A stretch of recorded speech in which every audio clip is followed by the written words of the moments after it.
Hey everybody, welcome to another episode of Purple Insider. Matthew Coller here, and making his 1000th appearance on the show, Sam Monson, Check the Mic podcast with Steve Palazzolo, formerly of Pro Football Focus, and a lifelong follower of the Minnesota Vikings franchise. I think the only appropriate place to start with you, Sam, is when you hear Aaron Rodgers to the Vikings, as someone who's followed them so closely as you have since childhood.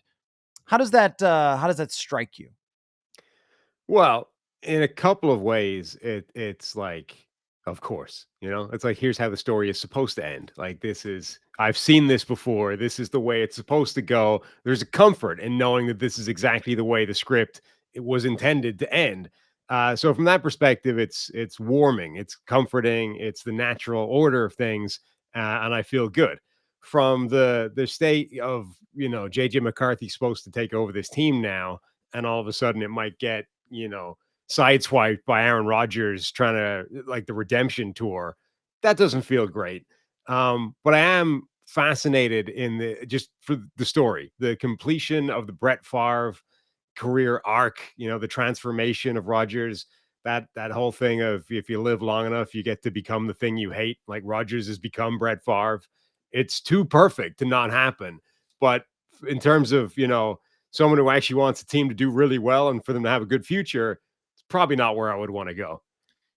That's how I would feel as well. I mean, for the content, it would be pretty wild. But I think the reason that my sense of it is 90% or higher Vikings fans are against the idea of Aaron Rodgers is because we've seen him play recently. And I don't know how you can project that into this team competes for a Super Bowl, but it also means that they're not ready to turn it over to JJ McCarthy, who they drafted 10th overall.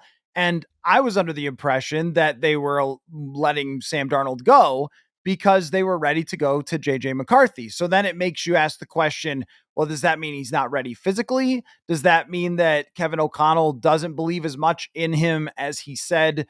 Or is this just the entrancing allure of, this is one of the great quarterbacks in history? It's so hard to figure out what the logic is behind it and whether we're supposed to make this something about JJ McCarthy, because if it's about McCarthy and not feeling like he's ready, especially physically, well, that's a problem then. And if it's not about him not being ready, then I think we've seen way more success from younger quarterbacks who are inexperienced stepping into great situations than we have totally decrepit quarterbacks who have fallen way off from where they were, finding it with their third team or whatever since leaving Green Bay.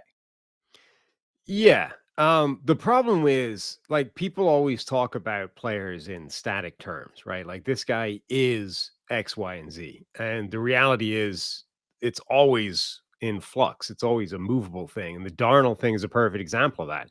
I think the last time I was on your show was either the week before the week 18 game, the Detroit game, or the week before that, but it was like right on the precipice of that. And we were talking about this team keeping Sam Darnold, and it basically had reached the point now where we couldn't imagine the kind of collapse that had to happen for them to not consider doing that, right?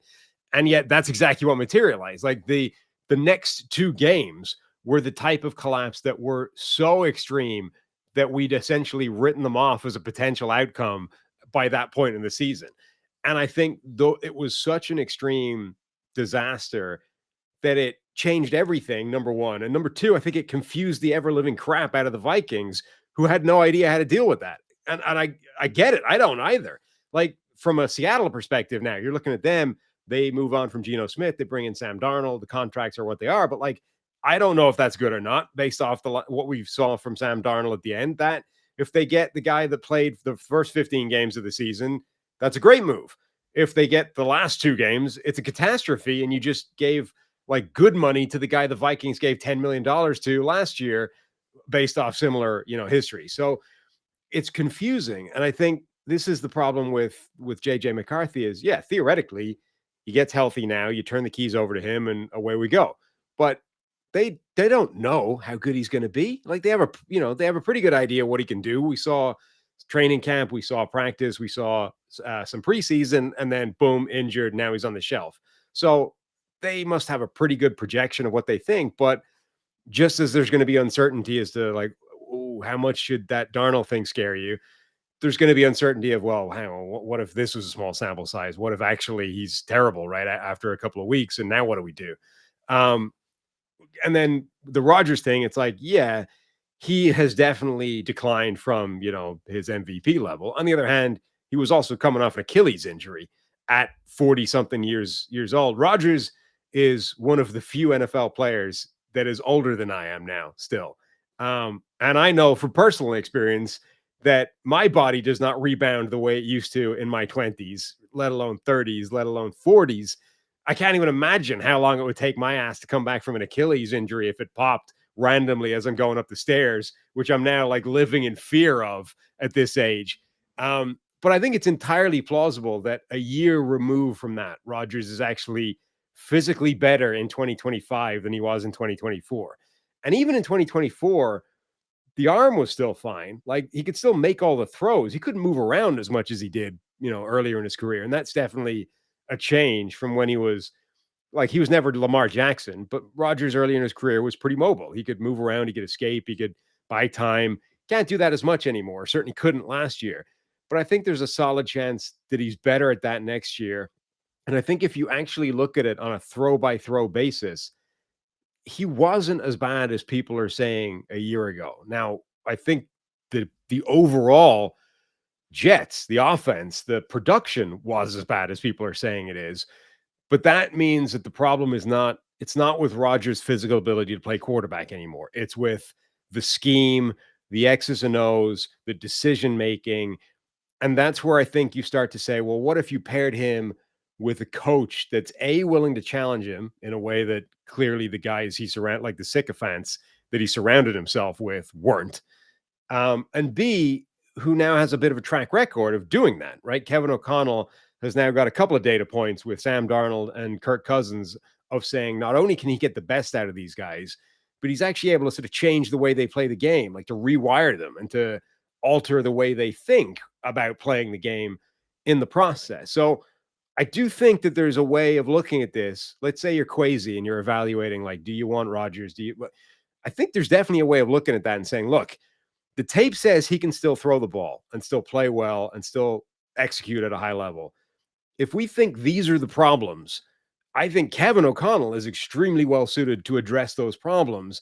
And the last guy that got the high end of play out of Rodgers was Matt LaFleur, and there's some similarities there and stuff. So I'm not saying it's a slam dunk. I'm not saying it's a great idea. I'm saying you can definitely construct an argument if you're crazy that, and it all depends on the contract, right? But you can definitely build an argument that says, I think Rodgers could play well for this team in 2025. And if we brought him in as either the bridge to McCarthy or the insurance to McCarthy, I think that could make sense. I don't think it's a matter of could he play well. I mean, they got, as you said, Sam Darnold to play well, and he can still throw the football. It's if you're going to do this and leave JJ McCarthy sitting on the bench for an entire year and not develop him any further or find out about him at all, you better win the dang Super Bowl. I mean, he better be not good. He better be great.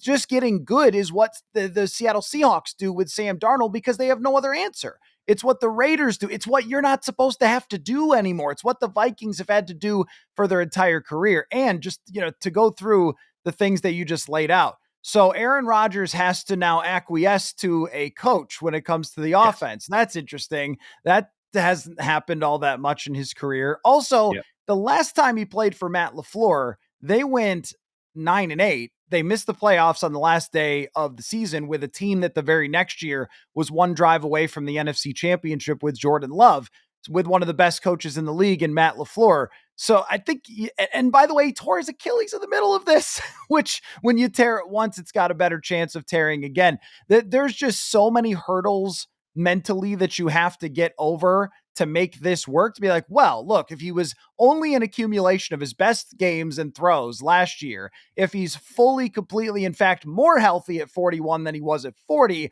Oh, and by the way, if we just ignore the 2022 season, everything will be fine. Not to mention that the Vikings even have a harder schedule this year than they did last year. So you can't even kind of make the true comparison to Sam Darnold because he got 4 wins against the pathetic AFC South. And this year they're playing the AFC North. So Aaron Rodgers will have to run away from, TJ Watt, Myles Garrett, Aiden Hutchinson's coming back. No big deal for a guy who got sacked 40 times last year. I mean, all these things just to me add up to it's way less risky to go with a young quarterback who you like. I mean, we've seen Brock Purdy in year 2 go to the Super Bowl. We've seen Jalen Hurts in year 3 go to the Super Bowl. Jared Goff led the number 1 offense in the league in year 2 of his career. Like, there's been a lot of young quarterbacks, not to mention Jaden Daniels, who have taken great teams deep into the playoffs, if not even to the Super Bowl in recent history. I feel like that's less risky than, hey, let's ignore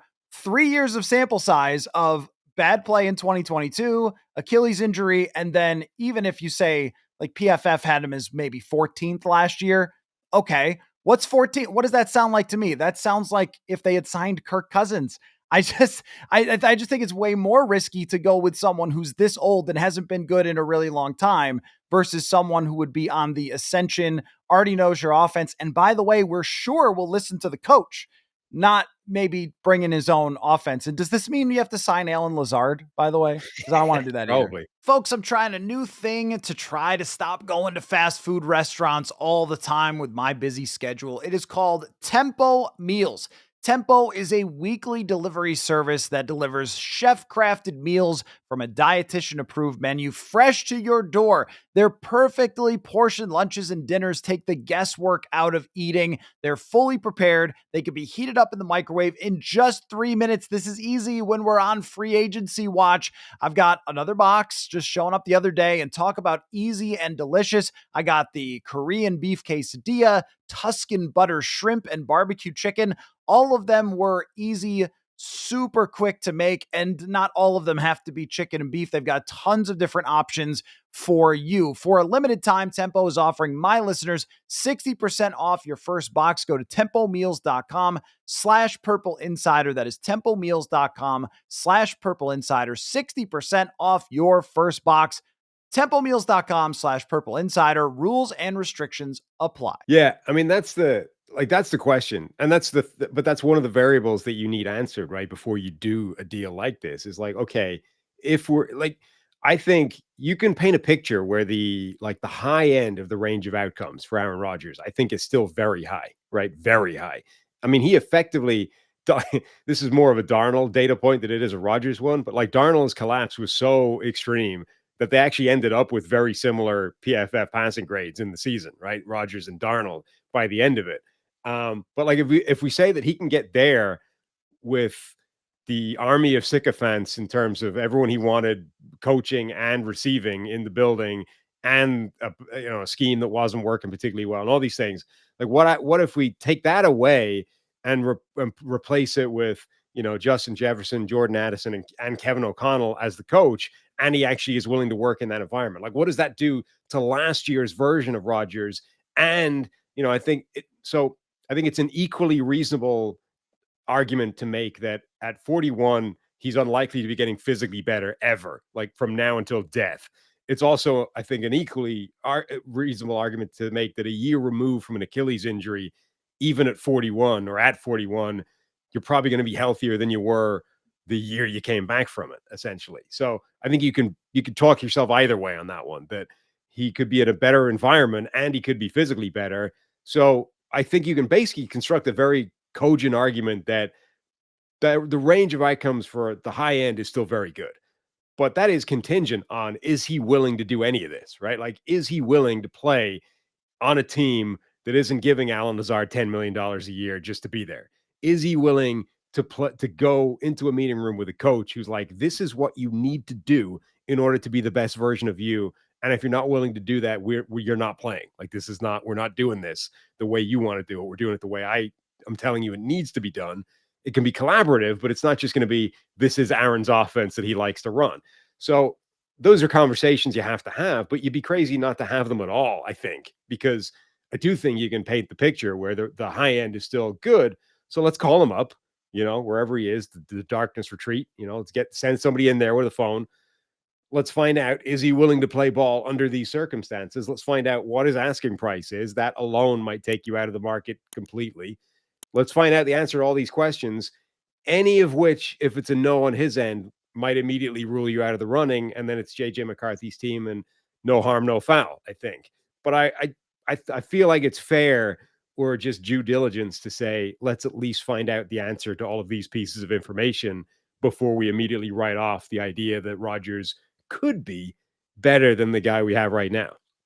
I think if there was a sample size of Aaron Rodgers, and I guess if you want to use 2020 and 2021, but those, as you know, those were different passing environments in 2020 and Sure. 2021.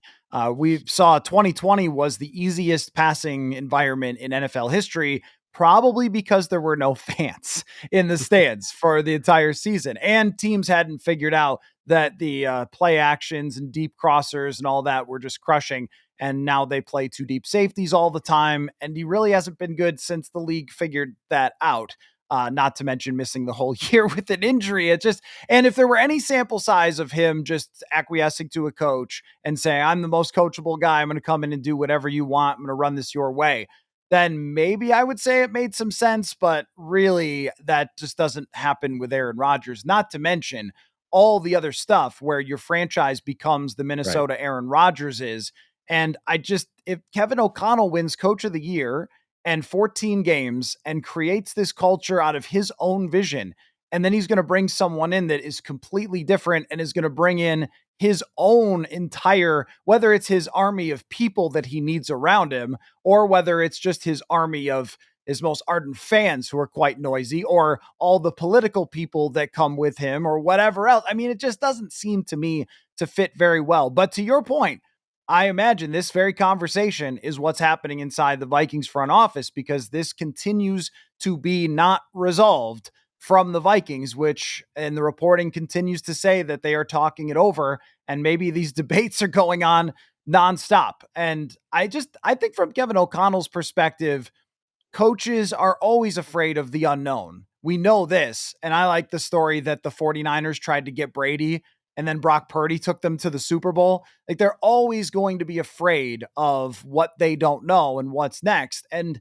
sometimes, and you know this through Vikings history, when you get so close and you win so many games, I think it messes with people's brains. I think if the Vikings had won 8 games with Sam Darnold and missed the playoffs on the last day, we would have all said, oh, that was a good season. They kind of overachieved. I Yeah. think we were talking about in Vegas last summer about, hey, it's kind of a mulligan year. You called it, like, whatever happens, happens. But when you win 14 and you get the awards and all that stuff, there's well, now I have to do it again. Like, I just got this big contract and there's so much uncertainty with this veteran team and everything. But eventually, JJ McCarthy's going to be your quarterback. And if I hadn't seen him in training camp, I would be maybe a little more like, yeah, there's uncertainty. But he looked like an NFL starting quarterback to me, and he's got the best receiver in the world who almost won games with Nick Mullins. So I'm leaning very heavily toward this is not a really good idea. Now, how about we talk about the thing that's being left untalked about by anyone, because Rodgers, as always, takes the whole spotlight, even when he's not here. That's the rest of the Vikings offseason. I was listening to you and Steve talk about it.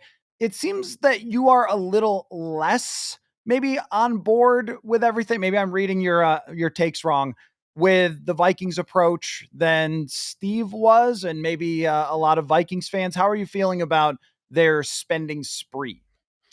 No, I'm just simply like, it was in a world of like winners and losers of free agency, and everyone's like, "Well, the Vikings won free agency because they spent the most money." It's like, well, that's not really how that's not how it works. Like that doesn't determine who did the best in free agency. That determines who just bought the most things in free agency. That's not the same thing.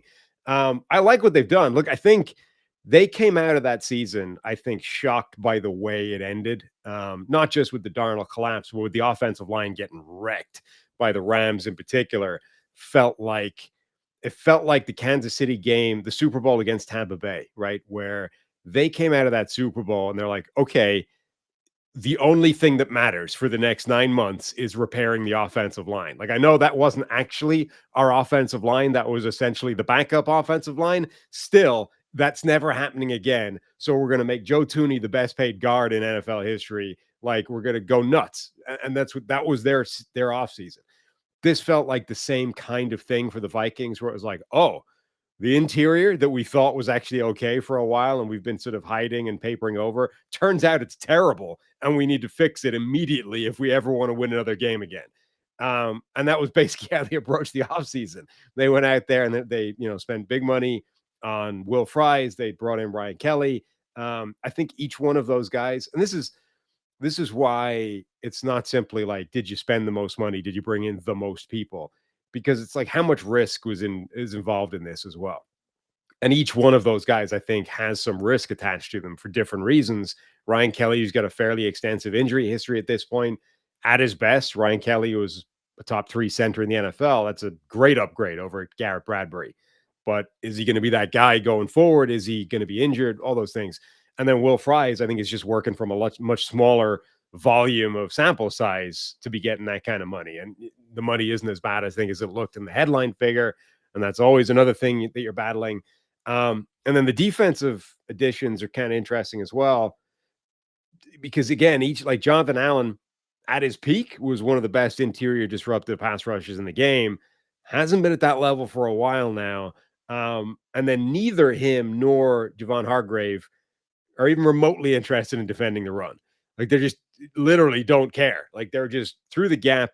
If the run is there through that gap, all good. If it's not, we might have a problem when it comes to some gap integrity. And it's interesting because they are two of the most, like, sometimes guys are bad against the run because they're bad at defending the run.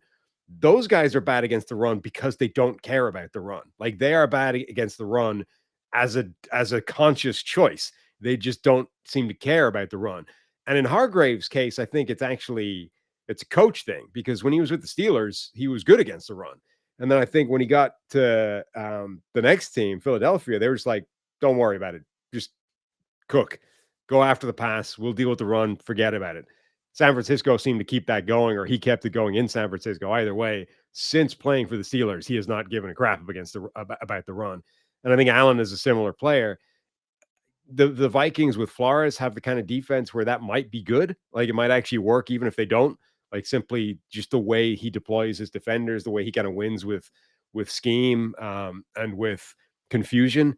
I think that might actually be fine to have two guys that don't really care about the run as long as they're occupying their gap and shooting that all the time. But it sort of adds to what did they buy with all this money? Well, they bought 4 guys who could easily be massive upgrades over what they've had. But each one of them has got at least something that makes you go, yeah. With Ryan Kelly, it's injuries. With Jonathan Allen, he got injured last year, and it's been a while since we've seen him be a consistently effective pass rusher. Hargrave, less of an issue. It's just it doesn't play the run, and then Will Fry's sort of lack of sample size. So you can definitely look at that and say, well, those are 4 massive upgrades along the trenches that should really help this team. But you can also say, well, paid a lot of money for 4 guys that all have a red flag of some kind. And that is the reason why it's not necessarily just, did you bring in 4 guys? Like it's, who are the guys? What exactly are you bringing in? What are the issues with each one of them? But I think, you can see I like teams that show a coherent thought process, right? Like a strategy, a design behind it. I like that. And this might be a personal toxic trait. It might not actually be the smartest way of looking at this, but I like it when you can see what a team is trying to do, right? Whether or not they execute it is a different matter. But I think there's value in, you can see what they were trying to do this offseason. Like you can see why they did it and you can see what they're trying to do to fix it. And I think that alone has some value to it. Then you can, analyze the actual players they tried to fix it with. I would make a comparison of if you're shopping at a store that's been ransacked and there's only so much left on the shelf. That's free agency, right? Trey Smith comes off quick. T. Higgins signs a deal. Usually the best of the best do not make it to free agency. What's Right. left on the shelf is some dented cans. Now, with dented cans, you might get dysentery, but you also might just be totally fine, right? I actually don't know how one gets dysentery, but Well, it's like more it's more that, when you get the dented can, you expect it to be discounted, right? But because in free right, agency, it's right. Good captive point. pool, there's so much the money has to go somewhere, it doesn't. So it just feels wrong, right? To be this thing is clearly not perfect, and yet you're expecting me to pay full price for it. That's why I think sometimes free agency doesn't feel, as good, even though you spent all the money, you brought in all the things, you've got the stuff, but it's like, but they're all dented. It's like it doesn't feel the way you think it should because you're expecting some kind of discount, but that's just not the way it works. Because, like you said, Trey Smith's gone. Like the money's got to go somewhere, and it goes to just whoever's next up on the list. Right. And when it comes to the Vikings, they walked in the store to buy vegetables with $100 in their hands. And so they had so much money that you could buy a lot of dented cans. We're really going far down this road on it, but I do like it because each player has either had some regression, has some age, or has some injury. Even Will Fries, who's only 27 years old, he missed everything Yeah. from week 5 on last year with an injury. And then Kelly has not played 1,000 snaps in 2 seasons. So you are coming out of the store with imperfect items. However, if you have, as you said, you have to spend the money. Someone gave you that money to only go into that store and buy cans from that store. And you come out and maybe half of the food that you got turns out to be really good, then I think you're in good shape because the Vikings are not relying on these players to save their franchise. And when I Right. see people go into free agency and they are going in to try to cure their hunger and not just maybe get snacks, what I think the Vikings are trying to fill out around these pillars that they have. They did not let Christian Darrisaw become a free agent. They did not let Justin Jefferson. Like these are their pillars. And I would even throw, they love Byron Murphy this much. I'd throw him in there with the big contract and Jonathan Grenard and Blake Cashman. So they have these players that you are having in your prime and that are playing extremely well, coming off great seasons, guys that we would all bet on for the future, and filling them in with, hey, if 2 out of 4 of these things work out really well and one of them goes bust and the other one is just kind of okay, then you've gotten a lot out of this without having to spend a ton. Like we could go bargain shopping and go, hey, that other right guard signed for cheaper. Would he have been a better deal? But you got the best one on the shelf, even if it's got some of its warts, I guess. Yeah, and because of the way they've already done a lot of their business, and the fact that they decided not to pay Sam Darnold, like they let him walk, suddenly you do have quite a lot of spending power without a lot of places that future earmarked money. They're not keeping a war chest to give Justin Jefferson his contract, right? That's already done. Like they're not preparing for any one monster contract coming down the pipe in the immediate term, so they can kind of overspend, if you like, on a few guys that, as you say, have some concerns, maybe are overpays and are not necessarily worth that. But you kind of needed to get it done if you want to get better. Otherwise, like this is always the problem with free agency, and why I think you're right. You need to use it as a way of just patching holes with guys that you're comfortable playing next year. They don't need to be great. They just need to like it just needs to you need to not go into the draft needing to draft this guy in the first round, right? Because if you don't get him now, what the hell you do? You're screwed. So that's what free agency is to me. It's like, let's just patch up these gaps to stop us having to do anything crazy in the draft. And that's even assuming you have a full slate of draft picks, let alone if you're where Minnesota is and you've already traded away a couple. So, yeah, like I think they did what they had to do in free agency. It's just that that always comes with an inherent sort of lack of ideal value or a bit of overspending. Yeah, and the biggest thing to me was that these issues were so glaring and so harmful when they got to the playoffs. I mean, including the fact that they couldn't rush the passer from the interior. As we see the advantage, I think that you guys at PFF back in the day looked at this about what pressure is worth what, and there's more strip sacks that come from the edge, and there's more sacks that come from the edge. But having talked to some quarterbacks about this, they hate interior pressure. They Yeah. always feel like they can step up away from the edge rushers, or the tackle can make a last second, or you put Josh Oliver out there and you can help a little bit. But when you got if Jonathan Allen is even close to his peak ability to get after the quarterback and he gets 40 pressures up the middle over a season, that's 40 plays where the quarterback hated life. And so that is something that they have just not had, nowhere close, especially on early downs. And I think shoring up those weaknesses, also getting a friend for Aaron Jones in Jordan Mason in the backfield, like they had so many other things solid that they just needed to be better in these places. And I think they did get a lot better in a lot of these places. But here's the question is how much better? And what's hard to ask you about how good they really are now is we're not sure if Aaron Rodgers is playing quarterback for the Vikings. Let's assume it's not, just for now, that it is JJ McCarthy. How good is the roster in your eyes in comparison to the rest of the top NFC teams? Yeah, and just jumping back to the pressure thing, like the superpower is in having both at the same time, right? The edge rusher and the interior guy. If you can get pressure coming from the inside and the edge, even if it's only one side, that's what starts to supercharge things and really give you that potency. Even if you've got bookend edge rushers, if there's nothing in the middle, quarterback can just step up. There's usually a reasonably clean pocket. The tackle can watch that guy past the arc, and it doesn't have the same effect that it should have. So again, you can see why the Vikings did it. I think top to bottom, you look at this roster, it's in pretty good shape. I mean, I don't love the cornerback position still. That's still one where, like, again, the risk is pretty significant. Mekhi Blackman, reasonably low sample size of play and coming off the injury. Byron Murphy Jr., I think, is good, not great. And that's potentially an overpay, though. It's another one where the contract in reality is not quite as bad as it looked with the agent published tweets that you get from the insiders. Isaiah Rodgers, solid pickup, but I'm not in love with him starting for me if I'm the Vikings. On the other hand, like if that front seven is as good as it looks like it might be, it might not matter that much who the corners are. Like if they're able to just hold up for a second or two, the front seven might be able to cause enough havoc that actually those guys look, perfectly serviceable. So I think the defense could be really, really good again, and hold up throughout the season.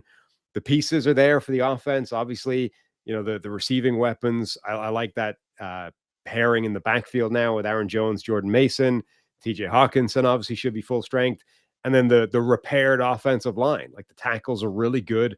If we get anything like the high end level of play from those two interior guys that they upgraded upon, then all you got to do is find, a left guard or be comfortable with your left guard being the weaker spot on your offensive line, which is kind of okay. And you've got the draft to still come. So yeah, if JJ McCarthy I mean, look, he was seen, I think, in the middle of that group from a year ago, right? There were six guys, and he was seen as like QB4 generally. So people put him pretty much slap bang in the middle. Almost everybody had him as like QB4 in that draft class. Well, the five that we've seen so far look good, all of them to varying degrees. If he belonged in the middle of that group, then he should be good. Logically, he should be good right out of the gate. If he's anything like, let's say the median performance of those five guys last year, this team will be really good next year. And that's the hard thing to project versus some of the other teams because we know what the Lions have at quarterback. We know what the Eagles have. We know what Washington has. We know what Green Bay has.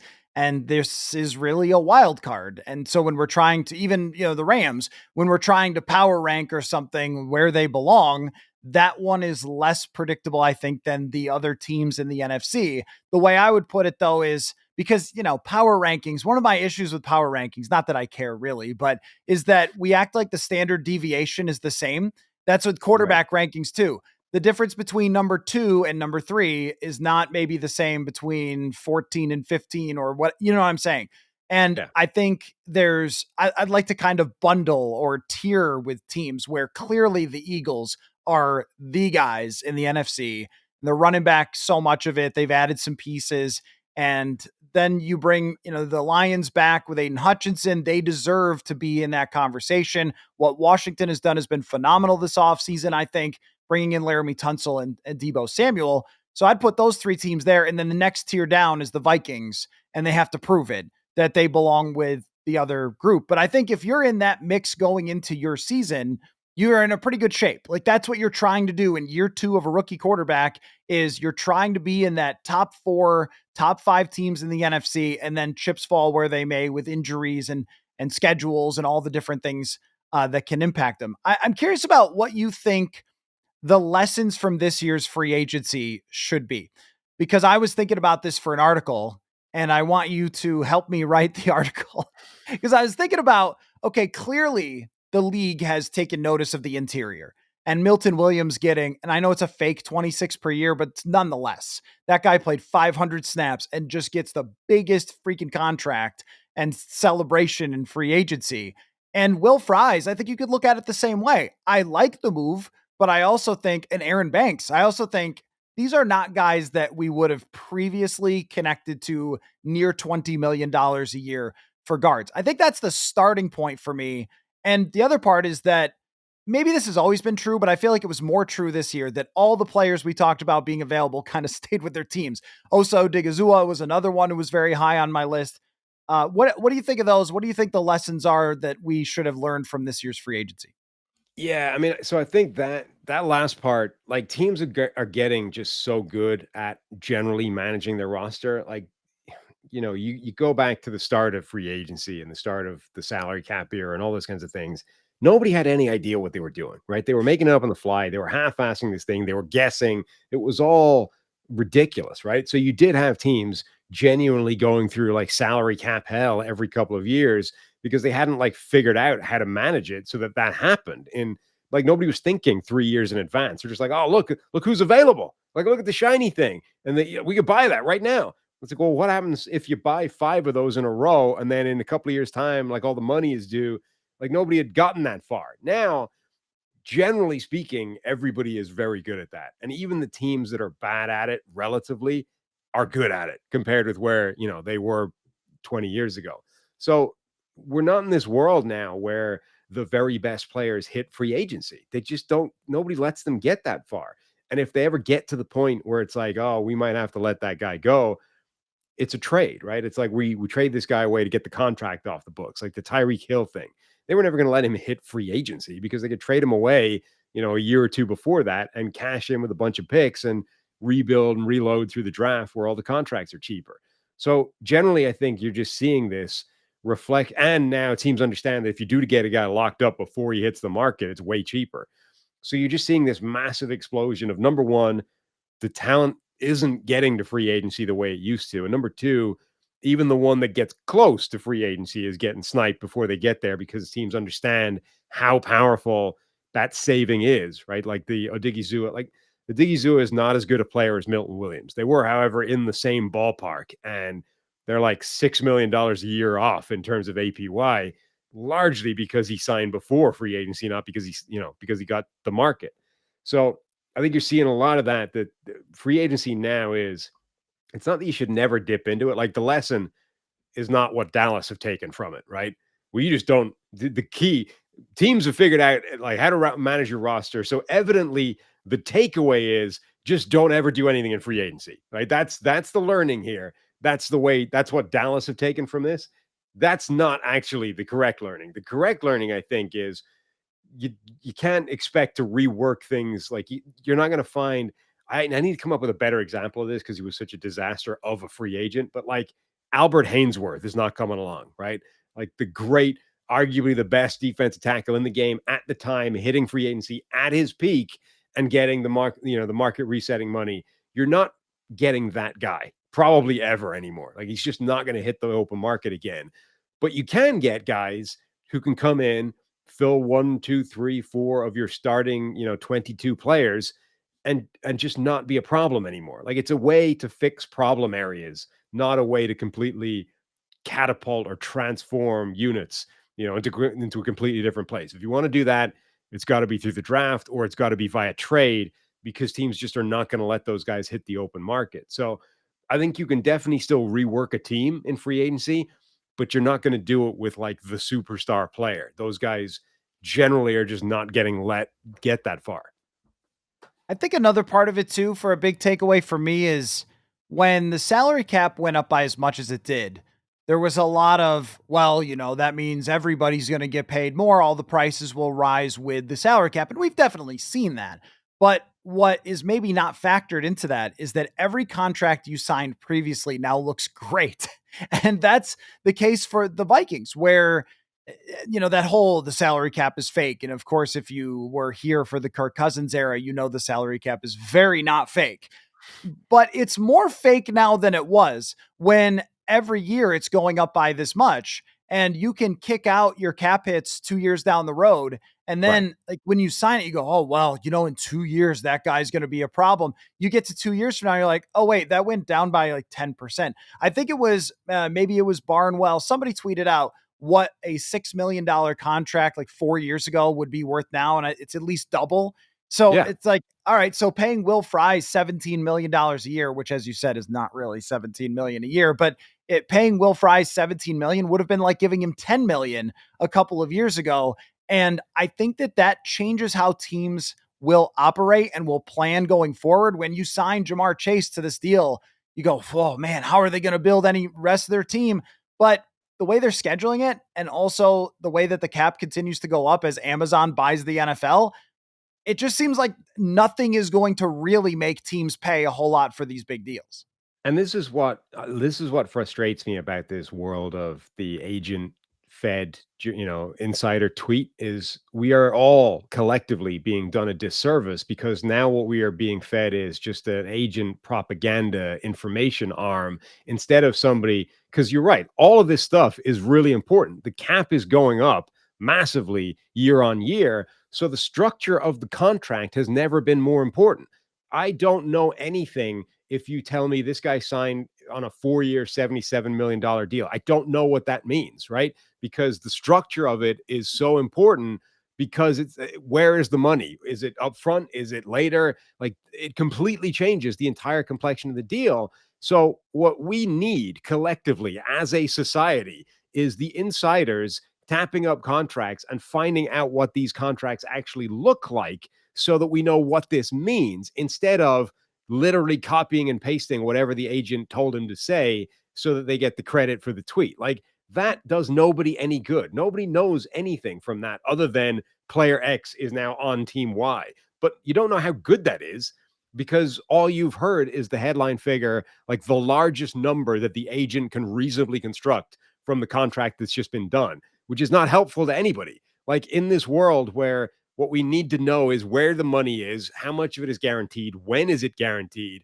These are the things that matter in order to determine are these moves good or bad.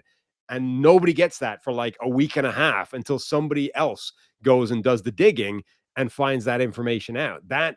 That's what's frustrating in this world of instant like insider news because they are abdicating their role as journalists. They're no longer journalists. They are simply broadcasting mechanisms for agents. Yeah, it's a press release basically from the Yeah. agency at this point, especially when you tag the agency. But I think that that's why the services of Jason Fitzgerald and OverTheCap.com are so valuable to us, because now we can go in and look and see how much different it is than it was really originally reported. Byron Murphy's contract is exactly the same as Charvarius Ward. It's really 3 years, 54 with something like 35 guaranteed. Totally manageable for Byron Murphy. Not, whoa, and I'm guilty of it, you're guilty of it, is saying, wow, this guy's contract is Right. crazy. And then all of a sudden it actually isn't. And so I guess that speaks to my bigger point, which is that every single team in the league seems to have brought in cap experts who can design contracts where it's never really hurting you as much as it might look like it is.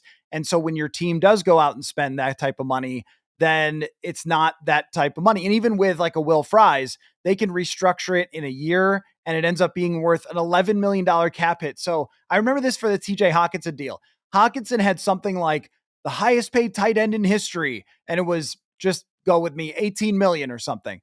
He never had a cap hit of 18 million in his entire Right. contract. It's like, so that's what really matters, the cap number, and not so much otherwise. But I just think that this was the year to me where all of a sudden none of that really mattered. Like, oh, that team is going to be so cap strapped in the future because the cap is going up so much and making all those other contracts so much smaller. So now it becomes about, can you get the most cash in a guy's pocket with your ownership?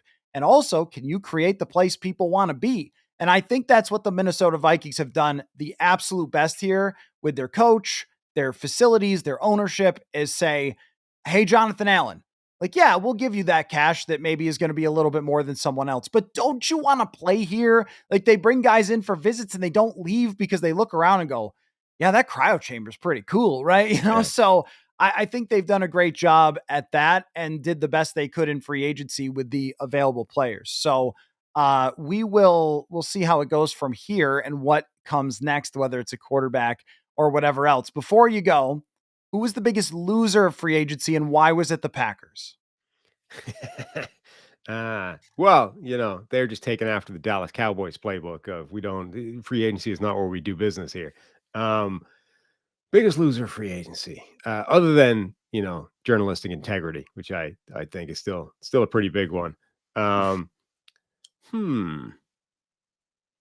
I mean, I guess the Giants, because either the Giants or the Steelers, right? Because they're now both sitting there. I mean, the Vikings could potentially voluntarily opt into this Rodgers circus, right? But they don't need it. They've got JJ McCarthy, they're good to go. And they're like debating whether, hey, do we want to jump into this thing? The Steelers and the Giants are like, we need him. Like, we may have wanted Justin Fields. He went and played for the Jets. That's how bad we are right now, that this guy voluntarily abandoned us for the Jets. So if we don't get Rodgers, what the hell are we doing? Drafting Jackson Dart at 20 or 21 or wherever they pick? And the Giants, I mean, they're even worse. It's like, if we don't get Rodgers right now, the only quarterback on the roster, I think, is Cutlets again.